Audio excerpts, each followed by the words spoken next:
Welcome to my channel. Dito na po siya guys. Ayan, sarap-sarap niya. Ganito ang itsura niya. Ang ating fatire, chicken fatire, za'atar ang spinach fatire. Ayan, ang ating mga design sa ating mga fatire. Ang sarap-sarap niya guys. Ayan, yummy yan. Kung gusto ninyo, hindi gayahin ninyo. Ayan, sarap-sarap niyan.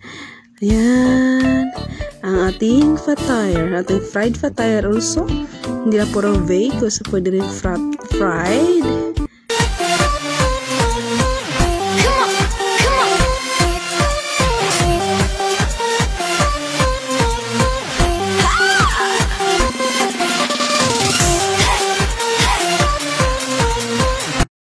Hi guys, welcome back to my channel. Hello mga habibi ko, welcome back to another vlog. Sorry, antok na talaga ako. Napagod talaga ako. Today po, nakainis na talaga. Friday, gagawa po ako ng fatire, no? Fatire is made of, parang pizza-pizzahan siya dito. Kumbaga sa aking pizza-pizzahan, pinatawag sa kanila ito fatire or manais. Manaish, parang gano'n. Parang manaish or manais. Kapag pagkita ko sa inyo kung paano pagawa, yung recipe niya, isang Arabic food. Kasi yung mga Arabo mahilig sa tinapay, gano'n. Lalo na pag Ramadan, lalabas lahat ang tinapay ng fatire nila. Fatire. Hirap mag-ikasabag ko sa mga Arab, pronunciation ng mga Arabi kasi masyadong may itch. Masyadong sorry po, thank you. Kasi minuha ko ng coke. So, napagod talaga ako ngayong araw na ito kasi maraming pinapagawa sa akin. So, ako naman, syempre, sinasawaran tayo, gumawa rin tayo. So, nagawa po tayo ng fatire. At yung fatire na yan ay madali lang naman gawin siya kapag marunong ka lang. So, maya na yung mga message ninyo. So, yun po, gagawa po ng fatire.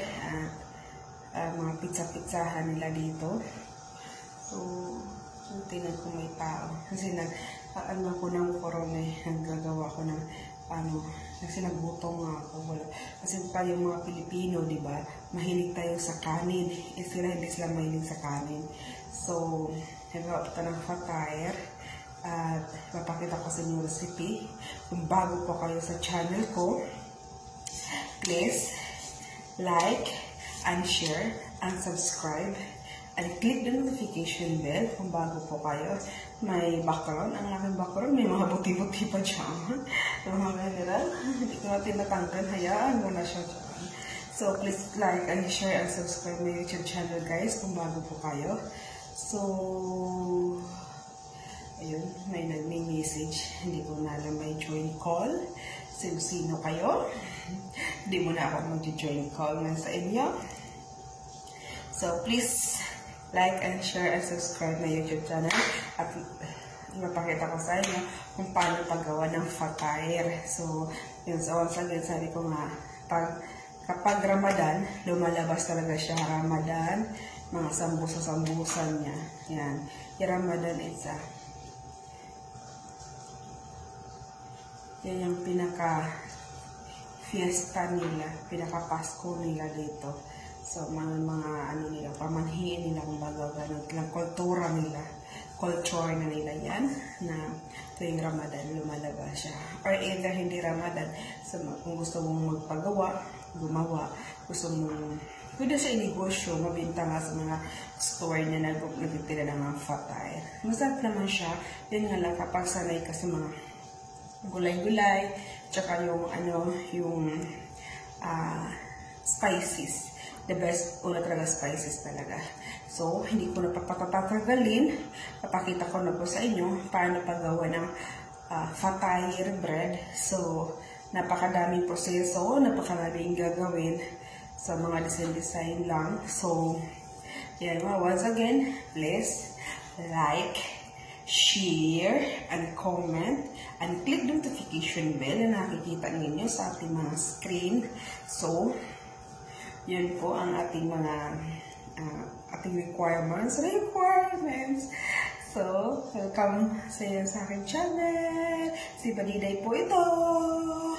So, let's start! Ayan, maglagay tayo ng teaspoon ng yeast. Ayan, depende sa inyo kung gaano karami kayo mag-yes. Pero regularly, teaspoon ang ginagamit natin. Ayan. At ang salt, i-mix natin siya, ipe-paste natin siya. Kailangan matunaw lang siya. Ayan. Yummy-yummy nating pagkain. Ayan, kung gusto ninyo, sa Arabic ganito kasi yun, lalo na pag Ramadan, lumalabas siya at maraming style ang paggawa ng fatair at laging yung dough. Lagay ito ng baking soda. Baking soda guys, konti lang. Huwag masyado marami kasi pangit siya para siyang bitsin. So, lagyan natin ng or baking powder kung pwede rin. Lagyan ng harina. Ang harina naman, konti-konti lang. At hindi huwag maraming-marami. At dandahan sa tubig sa pagmamasa natin sa ating paggawa ng fatair. Ayan. And dough. Dandahan tayo sa paggawa. Kung meron kayong oil or butter or olive oil, pwede rin. Lagyan natin konti. Puting-puti yung kamay ko kapag nasa ilaw. Pag na-highlightsan tayo ng araw. Ayan. Ayan. Masa-masa tayo. Masa-masa. Ayan. At meron ring style na paggawa ng harina. Papakita ko rin sa inyo. Madami tayong style yan sila. Kasi po, mas para sa cake, di ba? Maraming style din. Ganon. Sure. Ayan ang ating chicken. Yan, lagyan natin chicken. Titimpla natin ng paminta, tsaka salt, tsaka olive oil na konti. Ayan. Konting salt. Konting black pepper. At konting oil. Konti lang. Konting black pepper, konting oil. Ayan, haluin natin siya. Halo-halo.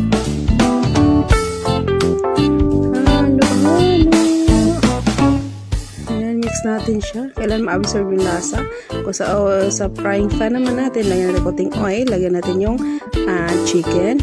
Ayan. Depende sa inyo kung gaano kadaming chicken na ipapalaman ninyo. Is your choice. It's in your choice. It's not my choice. Ayan. Ano lang to? Kumbaga capacity lang to sa ating video para may vlog tayo. Tapos idadry natin siya. Kailangan matanggal yung tubig niya. Ayan. Halo-halo, halo-halo, halo-halo. Haloin natin mabuti. Ayan. Haloin natin mabuti. Halo-halo. Sa ating oven tray, maglagay tayo ng konting oil. Papayaran ng konting oil at ilalagay natin ang ating ginisang chicken. Sandali lang, pasapulahin natin sa oven at ipapalaman natin sa ating dough na ginawa. 15 to 15 minutes lang siya guys. Hindi kayo nagmamadali. Ikakat natin into 4 pieces ang ating dough. Ayan. Hindi masyadong manipis na manipis. Kailangan sakto lang naman din siya. Ayan. At yan, nalagyan natin ng konti patatas, konti mozzarella cheese, tsaka ilalagay na natin yung ating french fries po yan nilagay ko, tsaka konting chicken, tsaka konting mozzarella cheese at ang oil sa gilid. Ayan. Natin chicken fatair at another kind of chicken fatair. Ayan, konting oil lang sa ating aluminum foil at ibibake natin siya para hindi siya dumikit. pag kumuha natin siya. Pag maluto na siya, tapos dandahan lang tayo. Ayan. Ayan na. Haluin. Ayan ang shape natin. Pabake lang natin. Ayan. Ito na pong itsura niya. Ang sarap-sarap nito. Ayan. Another kind of fatire. Chicken fatire pa rin siya. Pero ground chicken ang gagamitin natin. Garlic, onion, and ginger. Yan, isusot lang natin siya 2 to 3 minutes. At ang salt, at ang pepper, black pepper, at saka yung capsicum. In-slice natin na maliliit. Gigisahin natin at ilagay na po natin ang ating ground chicken. At lagay natin ang chili powder at ang cumin at ang garam masala. Ayan. Chop of coriander. Lagay natin. At another kind of fatire, ang ating salt. Lagyan natin salt, konting salt. Lagyan natin ang yeast. At ang sugar. At ang flour. At ang konting tubig. Dandahan natin sa tubig. Another kind of pagmasa sa ating fatire. Ayan, konting tubig lang. Dandahan, mas maganda yung pakunti-kunti kaysa padami na padami. At konting oil.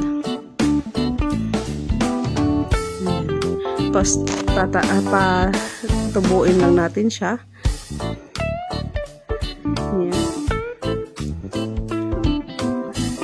At ngayon, mamasahin na po natin siya pabilog-bilog. Papakita ko sa inyo paano gumawa.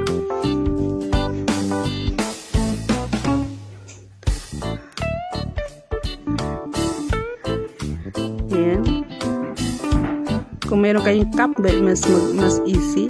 Madali lang naman siya. Hindi man siya mahirap gawin. Tapos lagyan natin ang ating filling na niluto. At isasahin natin na siyang triangle. At maya-maya, another kind na po ito siya. Fried naman to siya. Ayan. Pahiran na natin ng gatas. Konting gatas at konting sesame seed. Parang style siya. Parang sarap naman siya tingnan. Ayan. Charap-charap yun, guys. Ganito po tsura niya. Ang sarap-sarap. And ngayon, another kind of fatire. Cheese fatire. Lagay natin ang cheese. White cheese po yan siya. Yan, gagawin natin ang white cheese. At ang ating Chinese coriander. Paghaluin natin siya. Yan, halo-halo lang.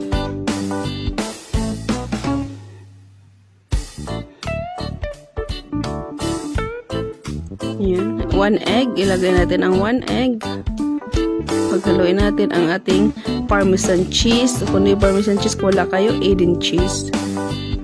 Yan. Ang itsura niya. At ang ating flour. Pareho lang sa una na ginawa ko. Yan. Maraming style to siya ang gagawin natin. May triangle, may square, may pabilog. Yan. Hindi naman masyadong manipis na manipis. Tamang-tama lang. At ilalagay po natin ang ating filling, ang ating cheese. Para siyang barko-barko. Ano ba boat tawag niya? Boat cheese tawag yan eh. Malay ko. Basta ganyan itsura niya. Parang shells. Tapos pangalawa, ang filling. Pabilog-bilog naman siya. Nilagyan natin ng blueberry sa gitna. Ayan. Para maganda siya tingnan. Diba? Char-char lang. Char lang yan. Pag Ramadan, itong masyadong madalas lumalabas pag Ramadan. Yan.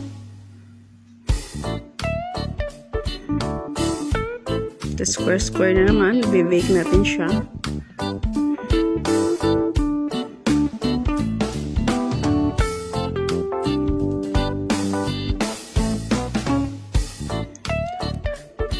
Mayroon natin ang itlog na dilaw.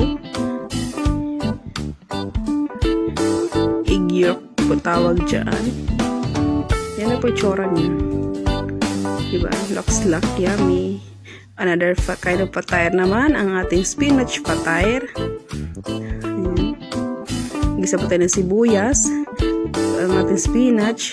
Lagyan natin ng cumin, black pepper, salt,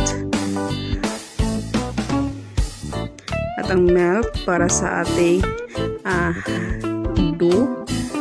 Ayan. At ating flour, ang sugar, at ang salt. At konting yogurt lang naman. Haluin natin. At ang oil. Don't forget the oil pag magdudo kayo para hindi siya dami ito. Lagyan natin ng cheese, white cheese po yan. At egg, combination ng egg. Sabi ko pag parang dumikit sa kamay nyo, kailangan may oil. Cut natin siya na pag ganito. Madali lang yan gawin. Mahirap gawin yun eh. Yan, lagyan natin ang ating spinach fatire with cheese. The triangle styles. Ayan. Sumak pala. Nilagyan ko rin ng sumak. Cheese triangle.